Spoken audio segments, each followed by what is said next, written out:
తక్కువ మసాలాలు, తక్కువ ఆయిల్‌తో సింపుల్‌గా మన ఇంట్లో రెగ్యులర్‌గా చేసుకునే పద్ధతిలో సాంబార్ చేద్దాం. అది కూడా ములక్కాడలతో చేద్దాం. ఈ సాంబారు దోసతో గానీ, ఇడ్లీతో గానీ, ముఖ్యంగా రైస్‌తో అయితే సూపర్ ఉంటుంది. అండ్ ఒక హోల్‌సమ్ ఫుడ్ అండి. దీనిలో రకరకాల కూరగాయలు వేసుకోవచ్చు.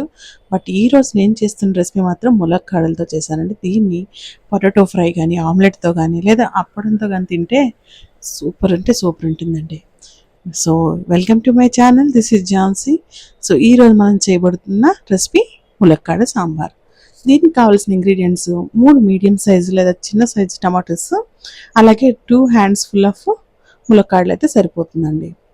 అలాగే ఒక 4-5 పచ్చిమిర్చి కూడా తీసుకోండి. చక్కగా క్లీన్ చేసి కట్ చేసి పక్కన పెట్టేసుకోండి పెద్ద పెద్ద ముక్కలు.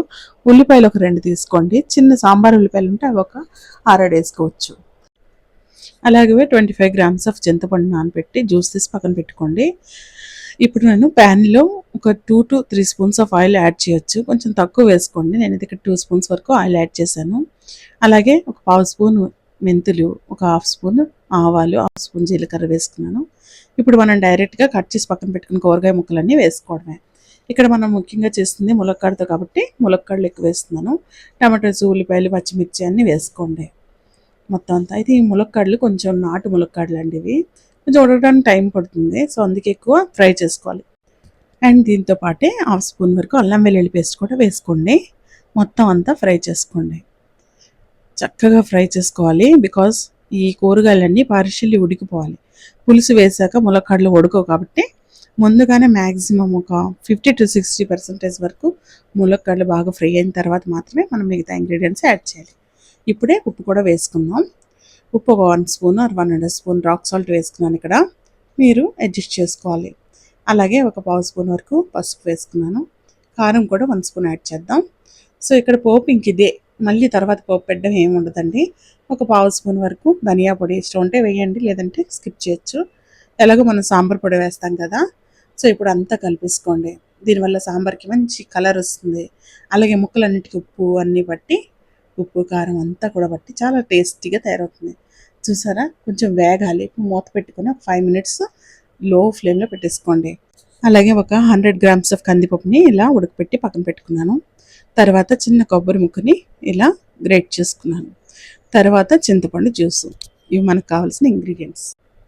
5 మినిట్స్ తర్వాత ఒకసారి మూత తీసుకుంటే చూసారా ఇలా ఆయిల్ పైకి వచ్చింది. అంటే పార్షియల్లీ ఇవి కొంచెం ఉడికిపోయాయి. ఇప్పుడు అంతా కలిపేసుకొని ఇప్పుడు మనం మిగతా రిమైనింగ్ ఇంగ్రీడియంట్స్ యాడ్ చేద్దాం.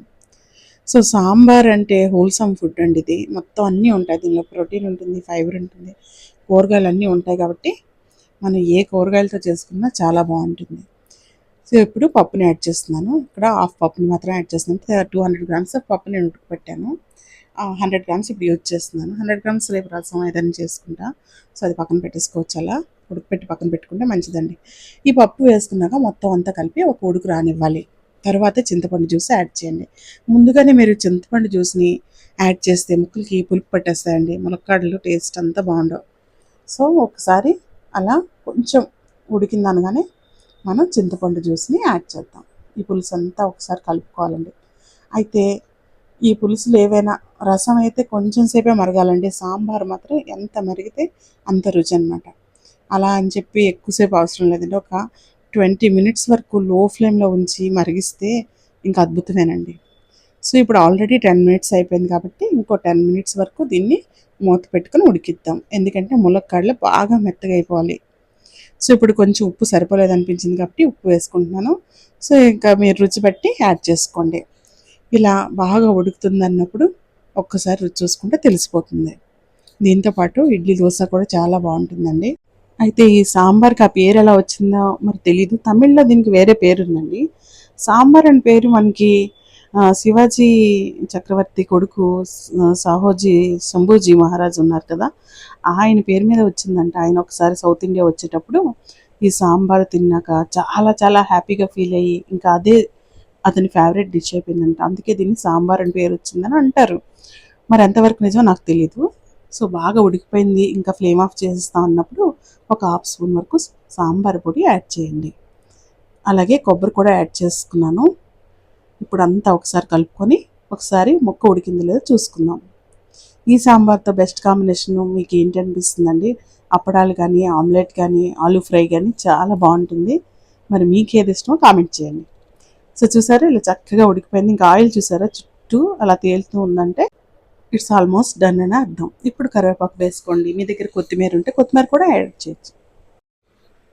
మరి మీకు ఈ రెసిపీ నచ్చిందా? నచ్చితే కనుక please do like, share, comment and subscribe my channel. Subscribe చేయడం అస్సలు మర్చిపోవద్దు. సో ఇప్పుడు మనం సర్వ్ చేసుకుందాం. వేడిగా ఉన్నప్పుడే బాగుంటుంది సాంబారు. ఇప్పుడు సర్వ్ చేసుకుందాం. కొంచెం రైసు, ఎక్కువ సాంబారు, అది కూడా వేడి వేడిగా పెట్టుకొని కొంచెం ఆలూ ఫ్రై కానీ, ఆమ్లెట్ కానీ వేసుకుంటే సూపర్ ఉంటుంది. So this is today's video guys. See you in another video. Till then bye bye. Take care. Thank you for watching.